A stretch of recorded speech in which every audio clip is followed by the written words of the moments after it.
자, 오늘 설교 함께 합시다. 사도행전 강의 57탄입니다. 사도행전 강의 57탄. 본문은 사도행전 18장 12절에서 16절입니다. 사도행전 18장 12절에서 16절. 다 찾으셨지요? 제가 대독하겠습니다. 갈리오가 아가야의 총독이 되었을 때 유대인들이 한 마음이 되어 바울을 대적하여 폭동을 일으키고 그를 재판석으로 데리고 가서 이르되 이자가 율법을 어기면서 사람들을 설득하여 하나님께 경배하게 한다 하거늘 이제 바울이 입을 열고자 할 때 갈리오가 유대인들에게 이르되 오 너희 유대인들아 만일 그것이 부당한 일이나 사악하고 음탕한 짓에 대한 문제라면 내가 참고 너희 말을 들어야 할 이유가 있으려니와 만일 그것이 말과 명칭과 너희 율법에 관한 문제라면 너희가 알아서 하라. 나는 그런 일이 재판관이 되기를 원치 아니하노라 하고 그들을 재판석에서 쫓아내니라. 여러분 오늘 읽은 본문에 교회가 묻어버린 양심, 물론 모든 교회가 다 그런 건 아니지만 아주 많은 교회가 묻어버린 양심에 대한 움직일 수 없는 부끄러운 증거가 있습니다.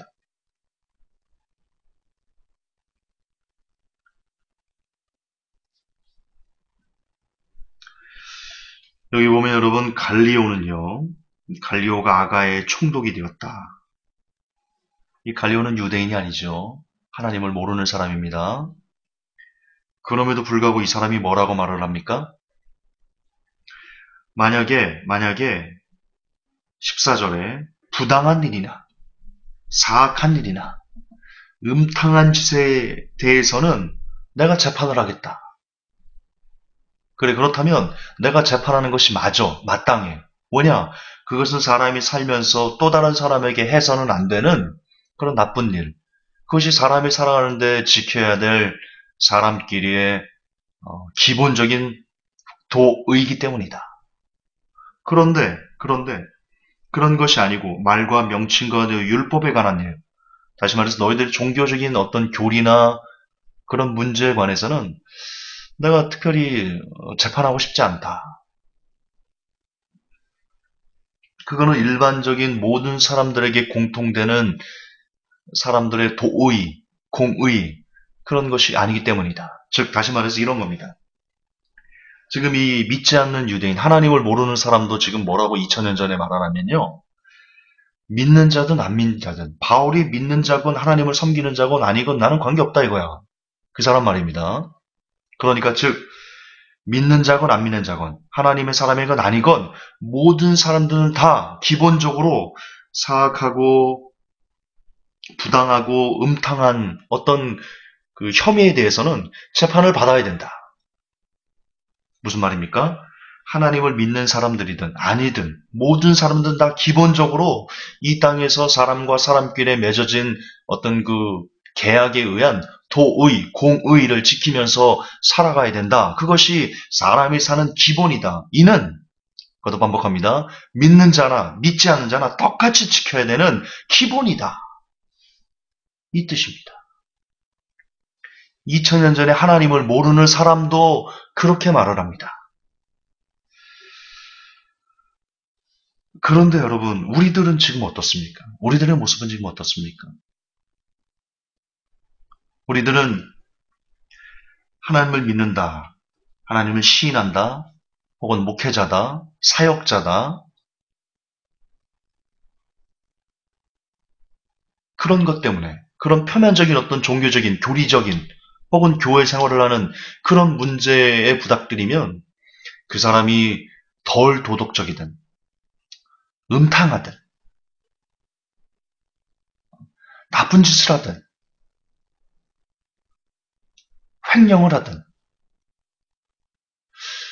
우리는 상당 부분 그것을 눈 감아주면서, 이해해주면서, 하나님이 손대시겠지. 그렇게 하나님에게 그 결과물을 토스하면서, 우리들은 싹 발뺌을 하고요. 모른 체 합니다. 침묵해요. 여러분, 혹자들은 혹자들은 제게 그런 말을 합니다. 김전사 당신 말이 옳아. 그런데 너무 비판적이야. 그래서 듣기가 싫어. 여러분, 저는 그렇게 생각합니다.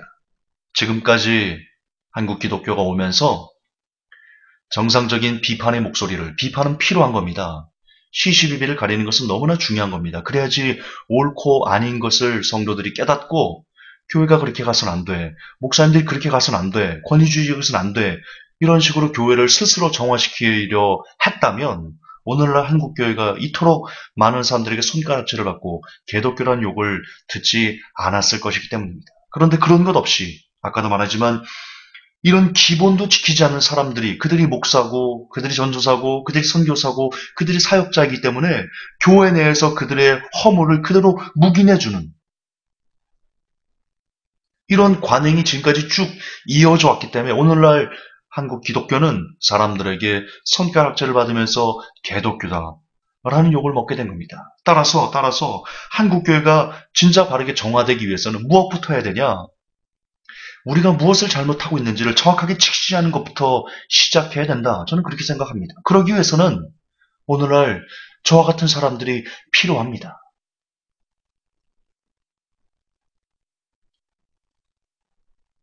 저는 그렇게 감히 저를 변론하고 싶습니다.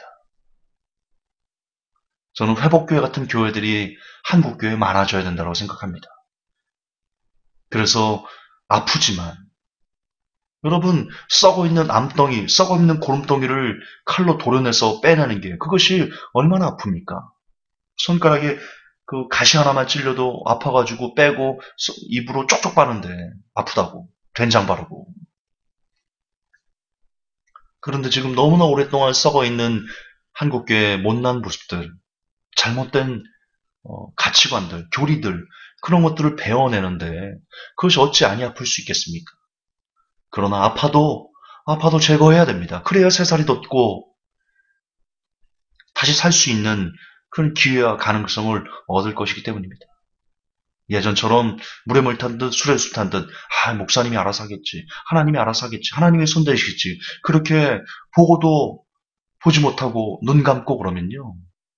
하나님은 그 핏값을 에스겔 선지자를 통해서 보면 그 핏값을 알고도 눈 감은 그 사람에게 찾겠다. 하나님 그렇게 말씀하셨습니다. 그러므로 회복교회 설교가 제 설교가 지나치게 비판적에서 듣기 싫다. 그리 말씀하시면 안 됩니다. 어떻게 말씀하셔야 되냐면 김가훈 선사 너의 설교는 성경적으로 이것이 틀리니까 나는 듣기 싫어. 그렇게 말씀하셔야 됩니다. 그것이 옳은 겁니다. 맞습니다. 제 설교는 비판적입니다. 인정합니다. 그러나 그 비판은 이 마지막 시대 교회를 갱생하기 위해서는 반드시 누군가는 해야 되는 역할이라고 저는 믿습니다. 그리고 그 총대를 제가 조금은 메고 짊어지고 가고 있는 것이다. 그 점을 좀 인지해 주시고 계속해서 이 설교를 들어주셨으면 좋겠습니다. 다시 돌아갑시다. 한 번만 리바이벌 합시다. 2000년 전에 하나님을 믿지 않은, 하나님을 알지 못하는 사람도 하나님을 믿는 사람이든 안 믿는 사람이든 사람이 살아가면서 마땅히 지켜야 될 기본이 있다. 그것이 사람의 의다. 그것은 부당한 일, 사악한 일, 음탕한 짓 이런 것들은 사람들이 해서는 안 되는 것이다. 라고 말을 합니다. 그런데 지금 이 시대 한국교회는 물론 모든 교회가 다 그런 건 아닙니다. 그러나 너무나 많은 교회에서 우리들은 사악하고 부당하고 그리고 음탕한 짓을 하는 그런 성도, 목회자, 사역자 이런 사람들을 우리가 하나님의 사랑으로 안아줘야 된다. 하나님의 손 대실 거다. 라는 표현을 써가면서 우리가 묵인하고 있다. 그것이 과연 옳습니까? 과연 옳아요? 세상 사람들도 담배 피는 것에 대해서 그것이 질병이다. 치료해야 된다. 그렇게 인식을 합니다. 그런데 우리들은 오늘날 한국교회는 흡연을 하는 사람에 대해서 어쩔 수 없지. 하나님이 만져주실 거야. 기다려봐. 그걸 그렇게 정지해서는 안 돼. 우리들은 그렇게 이야기를 합니다. 비근한 예로 그렇다는 겁니다. 그것뿐만입니까? 지금 우리들의 모습이 어떻습니까? 여러분, 오늘도 제가 이 도널드 트럼프, 실은 트럼프 때문에도 제가 한국교회 성도들한테 많이 욕을 먹었는데요.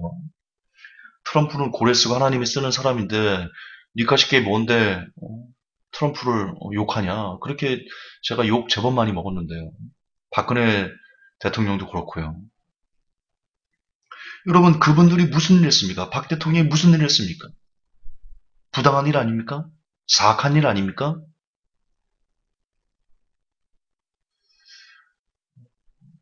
근데 박 대통령이 어떤 교회에 가가지고 피아노 반주 한번 했다는 것 때문에 하나님의 사람이니까 뭐라고 그래서는 안 된다라고 말하는 거랑, 혹은 트럼프 대통령이 교회 가서 예배를 드리고 어, 목사님한테 목사님과 성경 공부를 하고 그런다는 표면적인 어떤 이유, 그의 입으로 할렐루야를 얘기하고 예수님이 최고다라고 말한다고, 그가 어떤 행동을 하든 어떤 삶이든 모든 것이 다 무시되는, 모든 것이 다 에브리싱 오케이, 그는 그래도 하나님이 쓰시는 사람이야 라고 인정하는 이 시대 한국교회 문화가, 여러분, 저는 그것이 옳지 않다고 생각합니다. 오늘 트럼프 기사도 제가 또 한번 올려놨지만 기자들이 많은 데서도 쉽게 성희롱을 하고, 그리고 토크쇼에 나와서는 나는 섹스를 좋아한다 대놓고,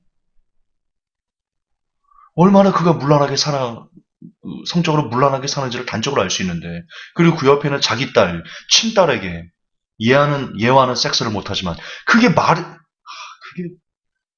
그게 어떻게 사람으로 살 수 있는 말입니까?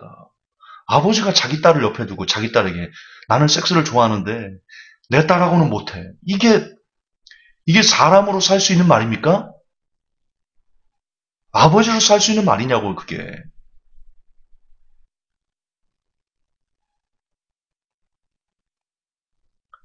일반인들도 그렇게 하지 않아요, 일반인들도. 그런데 우리는 그런, 진짜 어떻게 보면 개망나니 같은 삶을 살아가는 그런 사람을 보면서, 그가 교회에 다니고 그가 하나님을 믿는다, 그가 입으로 예수님을 구주로 최고로 귀하게 여긴다, 예수님을 최고로 귀하게 여긴다는 사람이 그런 행동을 보이고 그런 말을 하고 그런 삶을 살고,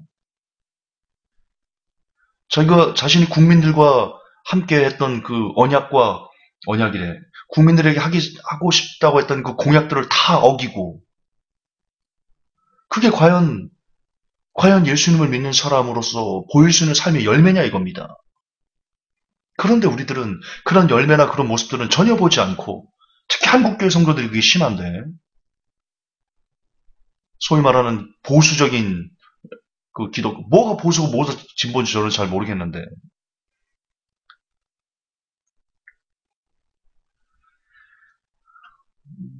어쨌든 그런 사람은 진짜 이런 너무나 어처구니가 없는,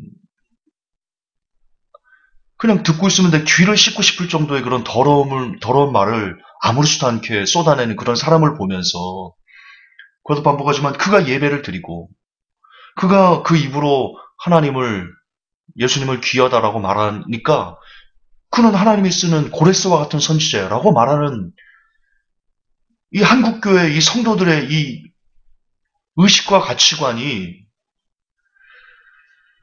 아, 저는 너무 마음이 아파요. 너무 마음이 아파요. 그것뿐만입니까? 전병욱 목사 보세요. 여전히 지금도 그 교회 성도들 전병욱 목사를 지지합니다. 얼마 전에 150억을 해먹은 목사님, 딸인 연예인을 이용해서 150억을 사기를 쳤죠. 그 돈으로 고급차 벤츠 S600 최고로 비싼 거, 마이아흐, 뭐야, 이름도 듣도 보도 못한 수억 원짜리 차를 리스로 굴리면서 차세만 5천만 원인가? 5,800만 원인가? 수천만 원씩 내고 강남의 고급 빌라, 고급 아파트에 그걸로 네 군데를 뭐하러 네 군데를 있죠? 잠을 오늘은 강남에 자고 내일은 역삼 아파트 자고 그거는 뭐 그렇게 자면 뭐가 좋죠? 그렇게 자면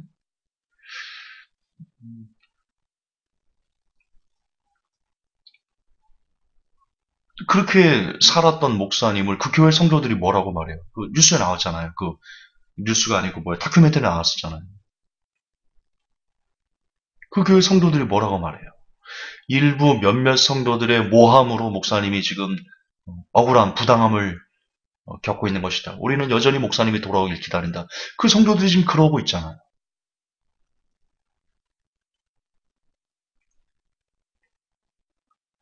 우리 조영기 목사님, 조영기 할아버지죠. 한참 할아버지지. 아니, 저한테는 그래도 할아버지 아니에요. 저한테는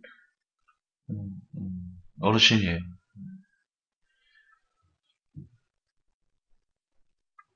그분도 어쨌든 성도 그 헌금을 수백억을 횡령한 게 그게 유죄입니다. 유죄. 무죄가 아닙니다. 집행유예 받으셨잖아요. 집행유예는 무죄가 아닙니다. 죄를 짓지 않았다는 게 아닙니다. 죄를 지었는데 기타 고령과 뭐 사회적인 위치 이런 여러 가지를 고려해서 음, 그냥 뭐라고 말할까요? 죄는 죄인데 그것을 좀 구속만 시키지 않겠다 이런 의미인 겁니다. 집행유예는 죄가 지금 죄를 받으신 겁니다. 그분이 유죄입니다. 유죄. 조영희 목사님이 수백억의 횡령에 대한 유죄입니다. 근데 여전히 순복음교회 성도들 여전히 지난주에도 강당에서 하나님의 사랑을 전하고 하나님의 말씀을 전하고 믿음의 모든 것이 다 된다라고 말하는 그 설교를 듣고 아멘하는 수많은 성도들. 그들의 그런 모습을 보면서 지금 오늘 사도행전 18장 12절에서 16절이 이 갈리오라는 아가의 총독, 2000년 전에 하나님을 모르는 총독, 하나님을 모르는 일반 사람들조차 사람이 사람으로 살아가는 그 도의 기본 그것이 어찌해야 되는지에 대해서 이야기하는 것을 우리 크리스찬들이 이 시대에 들으면서 찔림이 있어야 된다는 겁니다. 찔림이 있어야 돼요. 여러분, 성경은요, 분명 우리에게 기본을 지키며 사는 것을 넘어서 그것을 뛰어넘은 삶을 성도라면 살아야 된다. 그렇게 이야기하고 있습니다. 예수님께서 뭐라고 말씀하셨습니까? 너희 의가 바리새인보다 낫지 않으면 결단코 천국에 들어올 수 없다. 그리 말씀하셨습니다. 바리새인들이 비록 그 마음의 회칠한 무덤 같은 더럽고 악하고 인정받기를 원하고 높은 곳에 앉기를 원하고 그런 마음 심령 상태였죠. 그래서 예수님께서 이 회칠한 무덤이라고 그랬죠. 그러나 그들의 삶은 흠잡을 곳이 없었습니다. 그들의 심령 상태는 쓰레기였지만 그들의 삶은 흠잡을 곳이 없었어요. 다른 사람들에게. 흠잡힐 만한 것이 없었어요. 거룩한 표면적으로는 거룩한 모습을 보이고 깨끗한 모습을 보이고 정직한 모습을 보이고 도덕적으로 흠이 없는 그런 삶을 그들이 살았습니다. 예수님께서 뭐라고 말씀하십니까? 우리도 우리의 삶이 그래야 된다라고 말씀하시는 겁니다. 지금 너희 의가 서기관과 바리새인보다 낫지 않으면 결단코 천국에 들어올 수 없다. 예수님께서 우리에게 이렇게 말씀하셨어요. 너희들은 빛과 소금이 되야 된다. 그게 무슨 뜻입니까? 우리가 이 땅에 살면서 빛이 되고 소금이 된다는 것. 다른 사람들에 비해서 좀 더, 조금은 더 우리가 깨끗한 삶, 조금은 더 도덕적인 삶, 조금은 더 기본을 지켜가는 그런 삶을 우리가 살아야 된다는 뜻이지 않겠습니까? 그렇게 이해 안 됩니까? 우리가 일반 사람보다 못한 도덕 인식을 갖고 일반 사람 예수님을 믿지 않은 사람들보다도 못한 더러운 삶 가운데 놓여 있고 일반 사람들 예수 믿지 않은 사람들보다도 못한 그런 가치관을 갖고 막 살면 우리가 과연 빛이 될 수 있고 소금이 될 수 있겠습니까?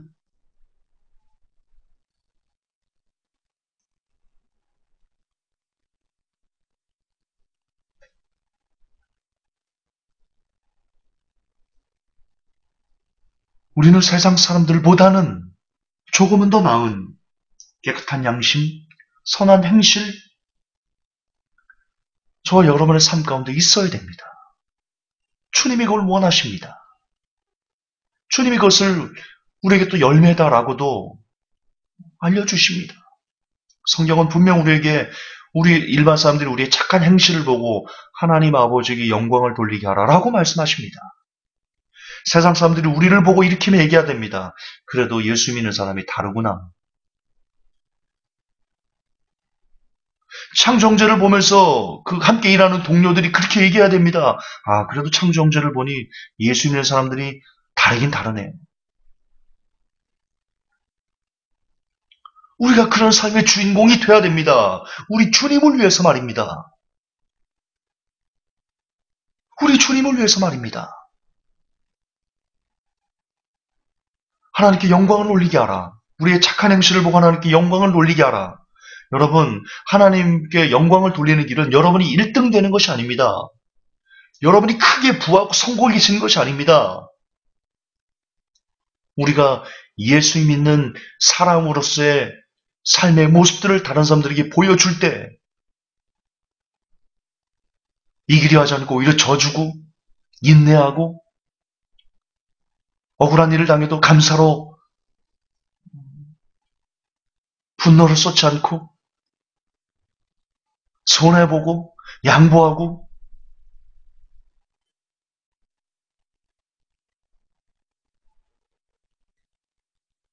그런 삶이 하나님을 영광스럽게 해드리는 하나님께 영광을 올려드리는 삶이다. 성경은 이야기합니다.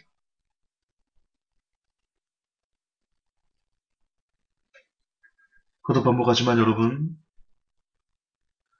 우리가 빛과 소금의 삶을 이 땅에 살아가지 못하면 일반 세상 사람들보다도 더 우리의 삶이 나쁘면 우리는 예수님의 명령을 어기는 겁니다. 분명 예수님은 우리가 빛과 소금의 삶을 살아라 그렇게 명령하셨기 때문입니다.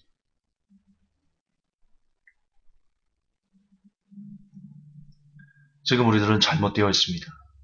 지금 우리는 교리에 갇혀서 한 번 구원, 영원한 구원, 구원의 확실한 교리에 갇혀서 무슨 죄를 지어도 다 그것이 용서되고 수용되고 인정되고 받아들여지고 그러다 보니까 어느덧 우리들은 교회가 양심을 땅에 묻어버리는 그래서 썩어가는지도 모르고 썩어가는 그런 시대를 우리가 살아가고 있습니다. 그러나 부디 오늘 사도행전 18장 12절에서 16절에 나온 이 갈리오라는 사람, 이 믿지 않은 사람에 의해서 밝혀지고 고발되어지는 예수님을 믿는 사람이나 안 믿는 사람이나 누구나 다 모든 사람은 부정하고 사악하고 음탕한 짓에 대해서는 그에 대한 합당한 벌을 받아야 된다라는 이 외침이 부디 저와 여러분의 심장을 떨리고 울리게 하셔서 아 그렇구나. 사람이 살아가는데 기본을 지키며 살아가야 되는데 특별히 크리스찬들은 그 기본을 뛰어넘는 삶 그것이 하나님께서 우리에게 요구하시는 원하시는 삶이구나 라는 것을 깊이 자각하여서 부디 저와 여러분의 삶 가운데 하나님께서 보시기 좋으시는 미소 지을 수 있는 그런 삶을 이루어가는 삶을 살게 해달라고 오늘도 부단히 기도하고 말씀 보면서 요즘 제가 하루 종일 그런 기도를 합니다. 오늘 제가 회사 생활하다 보니까 밖에 나갈 일이 거의 밖에 나가서 있죠. 멀리 출장도 가고 그런데 이번 주 토요일도 제가 진주로 출장을 가거든요. 아침 일찍 갔다가 저녁에 와야지 이제 주일날 설교할 수 있을 건데 어쨌든 운전하는 시간도 많고 이렇게 혼자 보내는 시간이 많다 보니까 제가 계속 운전하면서도 그런 기도를 합니다. 생각으로 하나님 나를 좀 지배해 주세요. 나를 좀 가지세요. 나를 좀 다스려 주세요. 죄에 대해서 나는 무능합니다. 전적으로 무능합니다. 제발 나를 가지세요. 하나님. 그 기도를 계속 반복하면서 머릿속으로 하고 운전을 하고 다니는데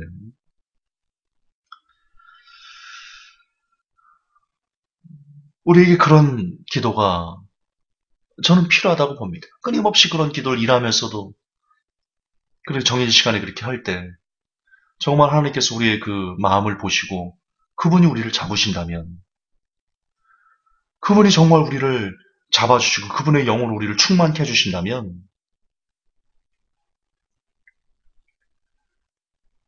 우리는 우리의 힘이 아닌, 우리의 능력이 아닌, 우리 안에서 사시는 주 예수 그리스도의 그 능력을 힘입어 우리가 이 땅에서 기본을 뛰어넘는 빛과 소금의 삶을 살아낼 수 있을 것이다. 우리의 힘으로는 이런 삶을 살 수 없습니다. 우리의 힘으로는 솔직히 일반 사람보다 더 못한 그런 삶을 살 수밖에 없습니다. 저 인정합니다. 그러나 우리가 기도와 말씀을 끊이지 않고 수시로 기도하고 무시로 일하면서도 충분히 기도할 수 있습니다. 세 번이갈 수 있습니다. 걸어 다닐 때, 거래처 갔다 나올 때, 그 짧은 시간에, 지하철 기다릴 때, 그 짧은 시간에 지하철 손잡이 잡고 계속 그 기도하는 겁니다. 하나님, 나를 가지세요. 나를 받아주세요. 나를 지배해 주세요. 우리 성도들을 지켜주세요. 보혈로 덮어주세요. 계속 그 지하철 손잡이를 잡고 그 기도를 하는 겁니다. 계속. 무시로, 수시로. 그래서 하나님의 영에 우리가 잡힌다면, 사로잡힌다면, 분명 우리는 하나님께서 원하시는, 하나님께 영광을 올려드리는 그런 삶, 그리고 이 땅에 한국교회를 갱신하는 데 일조할 수 있는 그런 삶, 우리가 하나님께 조금은 더 올려드릴 수 있을 것이다 생각합니다. 그러므로 부디 오늘 하나님께 지배받기를 끊임없이 기도하고 소망하여서 마침내 적어도 기본을 사는 그런 삶이 저와 여러분의 삶 가운데 이루어져서 예수 믿는 사람은 다르네, 그 말 한번 들으며 이 땅을 마무리할 수 있는 제가, 그리고 모든 회복교회 성도들이 되실 수 있기를 우리 구주 예수님의 이름으로 축복합니다. 하나님 아버지, 오늘 갈리오가 우리에게 한국교회 선포합니다. 선언합니다. 모든 사람들이 기본을 지키며 살아야 된다고.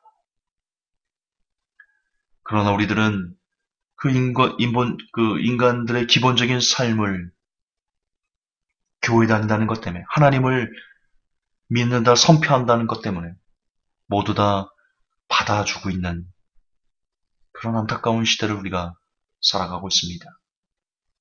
부디 갈리오의 외침이 우리 가슴에 잘 새겨져서 그게 아니구나, 그게 아니구나, 기본을 지키며 사는 것이 하나님께서 원하시는 삶의 열매구나 라는 것을 깊이 깨닫게 하시고, 저의 삶이, 그리고 모든 회복교회 성도들의 삶이 적어도 기본을 지키며 사람과 사람과의 살아가는 그 기본적인 도의를 지키며 살아갈 수 있는 우리가 될 수 있도록 도와 주시옵소서. 우리 구주 예수님 이름 받들어 감사하며 기도하옵나이다. 아멘.